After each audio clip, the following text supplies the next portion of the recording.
কিছু মানুষ আছে যারা অল্পতেই রেগে যায়। এই রেগে যাওয়া মানুষগুলোকে আমরা অনেকে পছন্দ করি না। এদের দেখলে বিরক্ত একটা ভাব চলে আসে।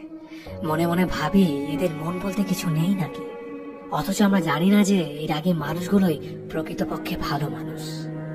কিন্তু রাগী মানুষগুলো খারাপ না। রাগী মানুষেরা নিজেদের চরিত্রে সহজে দাগ লাগতে দেয় না। এতে যাই হোক না কেন, এদের ব্যক্তিত্ব যতটা নিখুঁত ঠিক ততটাই প্রখর। এরা সহজে হারতে শেখেনি। রাগ সবসময় খারাপ অর্থ বহন করে না। মাঝে মাঝে রাগের মধ্যেও নিজের ব্যক্তিত্বকে তুলে ধরা যায়। তবে অকারণে রাগ করা কিংবা অল্পতেই রেগে যাওয়া খুব খারাপ। এসব রাগের কোনো মূল্য নেই। এসব রাগ হলো এক ধরনের ছেঁচড়ামি। রাগী মানুষগুলো যা বলবে সব তোমার সামনেই বলবে। ভালো করলে ভালো বলবে, খারাপ করলে খারাপ। এরা সামনে তালি আর পেছনে গালি দেয় না। যা বলবে সব মুখের ওপর বলবে। শুধুমাত্র এই কারণে তারা অনেকের কাছে খারাপ হয়ে যায়। যার রাগ যত বেশি, তার মনে ভালোবাসাও ততটাই বেশি। যার রক্ত যতটা গরম, তার মনও ততটাই নরম।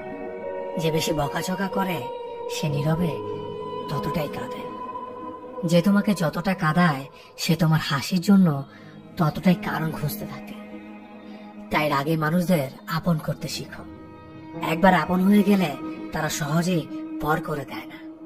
রাগী মানুষগুলো ভালোবাসা খুব কম পায়, কিন্তু যতটুকু পায় ঠিক ততটুকু ধরে রাখতে জানে।